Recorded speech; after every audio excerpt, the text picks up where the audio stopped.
And when we wanted to make the film, we consulted the voodoo priest. We paid for like 7 goats. We had to even pay and do arrangement for the rituals that needs to happen before the actual festival. The Voodoo Festival was very exciting, especially for me, because I've already seen the actual real Voodoo Festival in Benin. And when we wanted to make the film, we consulted the Voodoo priest to help us in creating a make-believe Voodoo Festival. And then they said, no, like they don't do make-believe. Like if we're going to do the Voodoo Festival, then it has to be a real Voodoo Festival.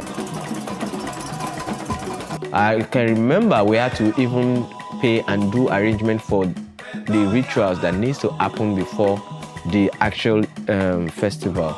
I've shot around spiritual ground before or monastery ground before. Like I'm fully aware if you don't do the things right, some things can happen or some things can easily go wrong on the set. There was a moment during the Voodoo Festival shoot where we had to do a ritual with Abdul Akil. That's a character played by Mentor Ba. And we were meant to use like blood. We weren't going to use real blood. So we have our SFX team already have like a fake blood to use. And then they said they can't use it.